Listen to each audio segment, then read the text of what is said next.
The Young and the Restless spoilers the abandoned asylum, a sinister game of survival in the dead of night, as a cold mist crept through the desolate corridors of an abandoned psychiatric hospital. An unsettling secret lurked in every shadow.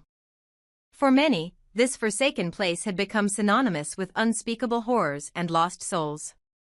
Yet, few understood the dark purpose for which it had been chosen, to serve as the prison for two of the most formidable women in Genoa City, Phyllis and Sharon. A haunting locale, the decrepit hospital, long abandoned by the authorities, stood as a stark reminder of a forgotten past.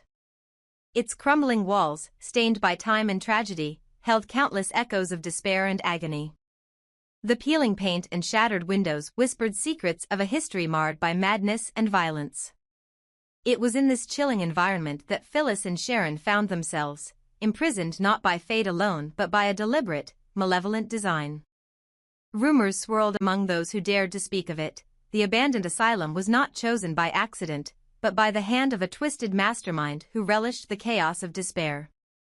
The Mad Doctor, Ben Stitch, at the heart of this sinister plot, was a name that sent shivers down the spine of many, a notorious psychiatrist named Ben Stitch. Known for his unhinged mind and a penchant for inflicting suffering, Ben Stitch was not just a doctor but a criminal whose actions defied morality and reason. His reputation was built on a string of horrifying crimes that included the abduction of Mariah, whose son he intended to kidnap for his own perverse purposes. That vile attempt had ultimately failed, but it only cemented his status as a dangerous lunatic who left a trail of devastation in his wake. Now, driven by an insatiable hunger for chaos and control, Ben Stitch had targeted Phyllis and Sharon. His choice was deliberate. Both women were known for their resilience, cunning, and the tumultuous histories that had intertwined their lives with power and betrayal. With each passing moment, the tension mounted, time was running out, and the clock ticked ever louder in the silence of the asylum's dark corridors. The sinister game locked away in the bowels of the abandoned hospital. Phyllis and Sharon found themselves trapped in a nightmarish situation designed to break their spirits. Ben Stitch, always a step ahead and shrouded in mystery, had meticulously arranged every detail. His instructions were clear yet horrifying. The two women were forced to participate in a twisted game that would test their resolve, loyalty, and capacity for sacrifice. The rules of the game were as chilling as they were simple. Phyllis and Sharon were given a choice between unity and self-preservation. They could either band together and find a way to escape the clutches of their captor, or they could be compelled to make the ultimate sacrifice. Choose one person to die, allowing the other to be freed. This brutal ultimatum was not just a test of their survival instinct, but a cruel manipulation meant to sow distrust and fear. Every minute that passed felt like an eternity. The women exchanged desperate glances, each haunted by memories of past betrayals and lost trust. Their predicament was a microcosm of the larger, twisted world they inhabited, a world where alliances were fleeting, and every decision could mean life or death. As they contemplated their grim options, the walls of the asylum seemed to close in around them, echoing with the ghostly laughter of a madman who reveled in their torment. The mystery of the kidnapper's identity. Phyllis and Sharon were not only desperate to escape but also to unravel the identity of the man responsible for their abduction. The name Ben Stitch was whispered in fearful tones, a specter of madness that haunted their every thought. Despite their best efforts to piece together clues and catch even the faintest trace of his presence, he remained an enigma. His brilliance in hiding and manipulating his environment was matched only by his complete disregard for human life. In a series of flashbacks that interwove with their present ordeal, both women recalled past encounters with Ben Stitch. They remembered the distorted smile on his face, the unsettling calm in his voice, and the cold, calculated cruelty with which he carried out his plans. Each memory was a painful reminder of how a once respected psychiatrist had transformed into a predator who thrived on the suffering of others. His past crime, kidnapping Mariah with the intent to seize her son, served as a grim prologue to his current reign of terror. The desperation of time as the hours slipped away, the pressure to decide became unbearable. Every tick of the clock amplified the tension, echoing in the cavernous hallways of the hospital like a death knell. Phyllis and Sharon, despite their hardened exteriors and the countless battles they had fought in the turbulent landscape of their lives, found themselves cornered by a decision that seemed almost impossible to make. Their shared history was filled with moments of unity and conflict, but now, faced with the prospect of mutual destruction, the stakes were higher than ever. The idea of self-elimination, a strategy of sacrificing one to save the other, had a cold, logical appeal. It was the final, desperate option in a situation where every other possibility had been systematically stripped away by the cunning and sadism of Ben Stitch.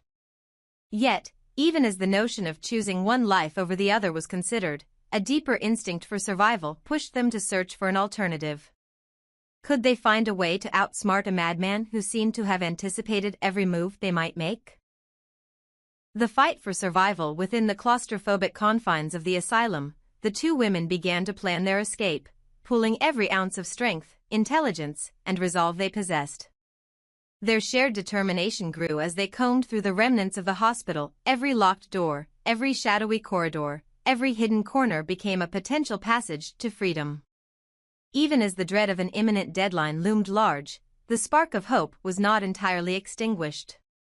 Phyllis, with her characteristic fierce determination and strategic mind, took charge of deciphering the cryptic clues left by their captor. Sharon, equally resourceful and resilient, focused on analyzing the environment, looking for weaknesses in the old building structure that could be exploited. Their combined efforts were a testament to their unyielding spirit. Together, they embodied the belief that unity was their greatest weapon against the orchestrated madness that sought to divide them. The madness behind the method Ben Stitch's methods were as unpredictable as they were cruel. His decision to use an abandoned psychiatric hospital as the setting for his game was not merely for shock value, it was symbolic.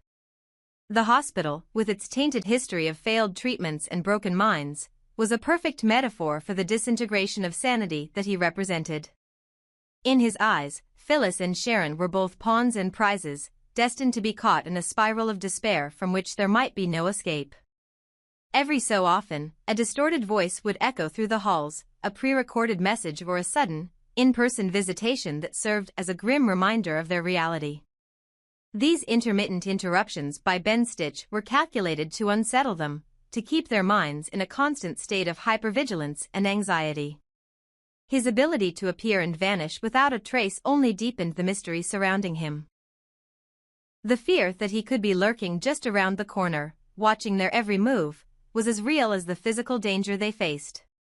The crossroads of decision, the ultimate test of loyalty and courage, came when Phyllis and Sharon were forced to confront the heart-wrenching possibility of choosing between each other.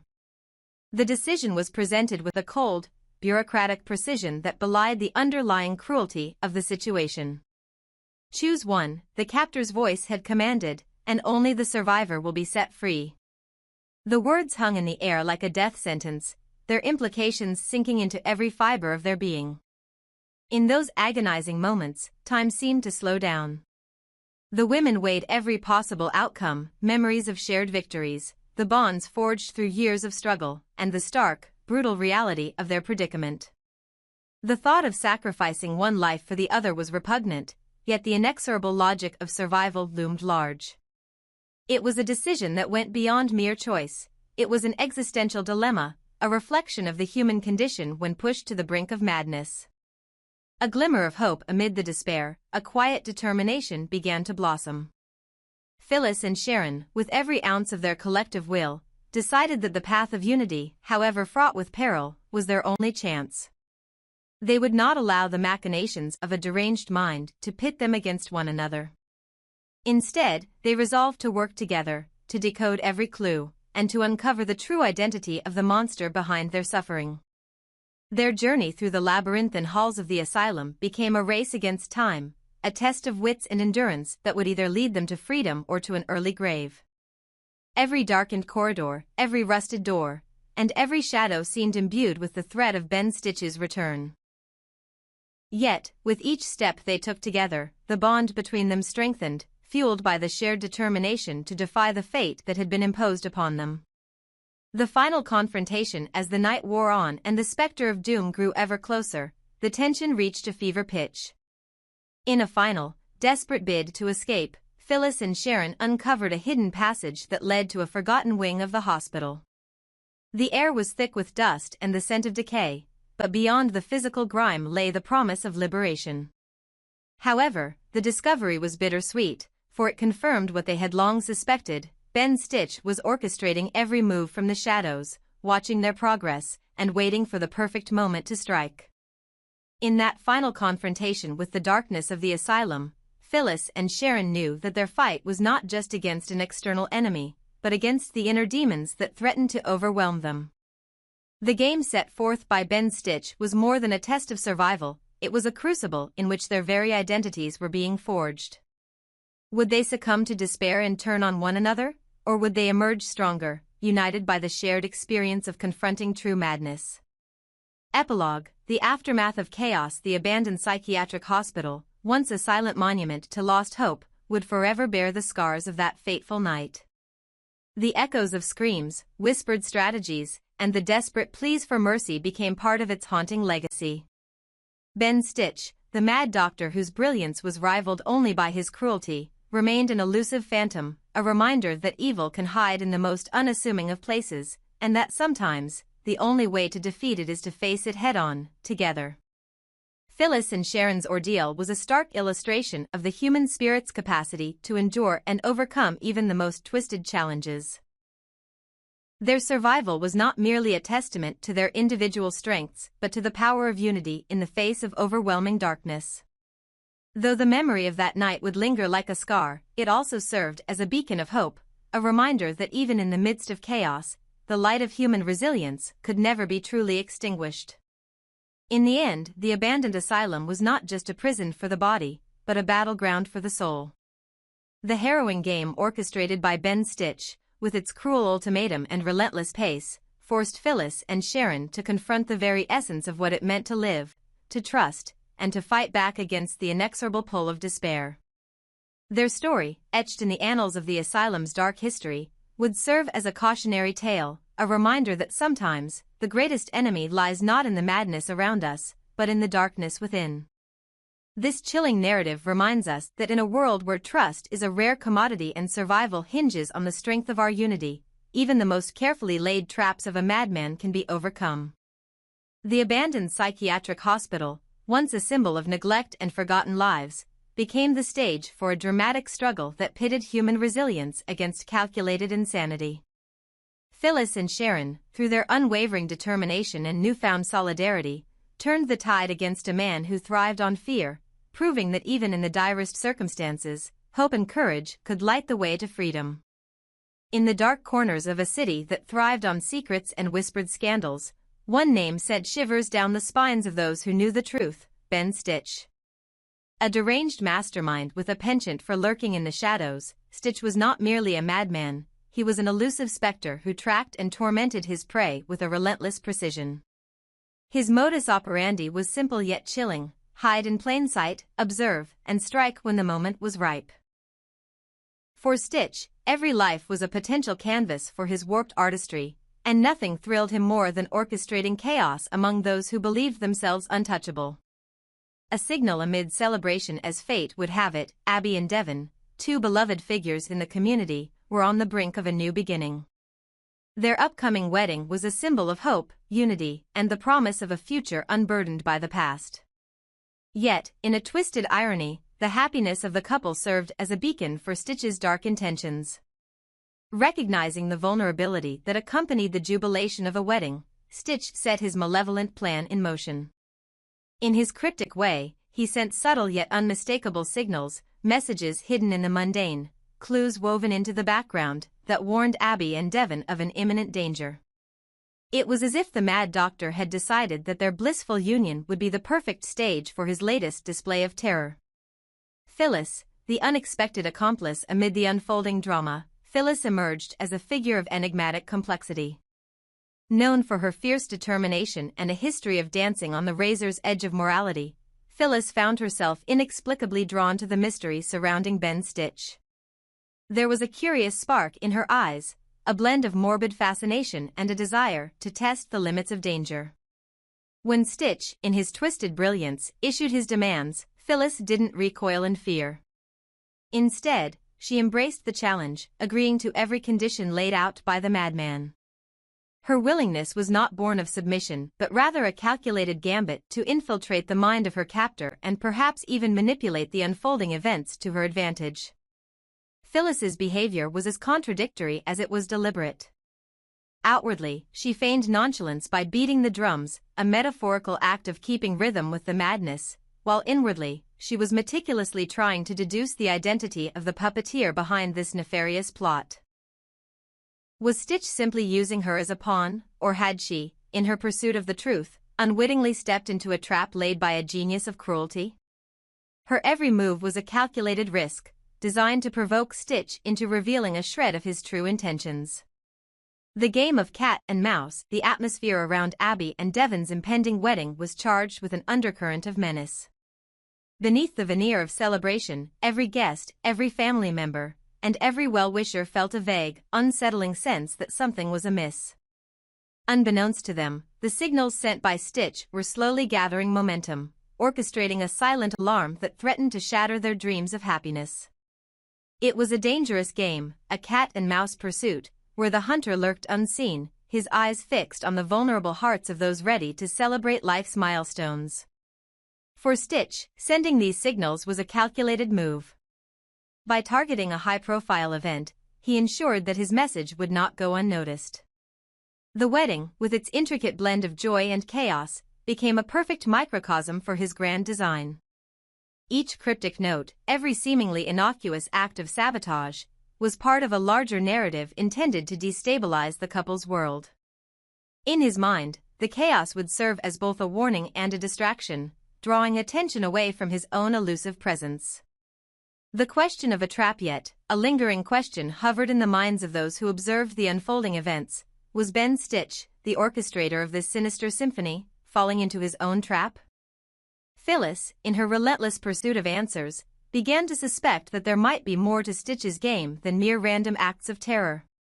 Was he so confident in his ability to manipulate his targets that he inadvertently exposed his vulnerabilities? Every time Phyllis beat the drums to mask her true intentions, she was not just echoing a hollow sound, she was, in essence, testing the limits of Stitch's control. In the dark corridors of her mind, Phyllis entertained a dangerous hypothesis, that Stitch might be ensnared by his own hubris. His signals, though cunningly devised, could potentially lead back to him, creating a feedback loop that would unmask his identity. It was a tantalizing possibility, a way to turn the tables on a man who had wreaked havoc on so many lives. But such a maneuver was fraught with peril. If Stitch were indeed aware of her covert investigations, he could easily tighten his grip, transforming the situation into a fatal trap for everyone involved. The ultimate reckoning. As the wedding day loomed closer, the stakes escalated dramatically. Abby and Devon, blissfully unaware of the intricate web of danger spun around them, continued to plan for a day that would mark the beginning of their lifelong journey together. Meanwhile, Phyllis found herself caught between two opposing forces, the thrill of engaging with a man whose mind was as dangerous as it was brilliant, and the moral imperative to uncover the truth before more lives were destroyed. In a climactic twist, the narrative reached a crescendo when a series of events forced all parties to confront the ultimate question: if Ben Stitch was truly the kidnapper behind the scenes, who among them had the strength, the courage, and the resolve to track him down and ensure that justice was served? The answer was far from clear. Law enforcement agencies, already stretched thin by the complexities of the case, struggled to piece together the fragments of evidence left in Stitch's wake. His ability to vanish without a trace was almost supernatural, a trait that made him as elusive as the phantoms that haunted the abandoned wings of the city's derelict buildings. The pursuit of justice for those determined to bring Stitch to justice, the mission was not only a professional obligation but a deeply personal crusade. Every clue uncovered by Phyllis, every signal decoded from Stitch's cryptic messages, served as a stepping stone toward exposing the madman's true identity. The challenge was monumental: to outsmart a man who reveled in subterfuge and whose every move was calculated to induce fear and confusion. The question remained: who would be the one to finally unmask Stitch and deliver him to the authorities? Would it be a tenacious detective whose career had been defined by solving the unsolvable? Or perhaps a brilliant forensic analyst who could decipher the hidden codes in Stitch's missives? Alternatively, could it be someone unexpected, a victim turned avenger, fueled by a burning desire to reclaim their stolen piece?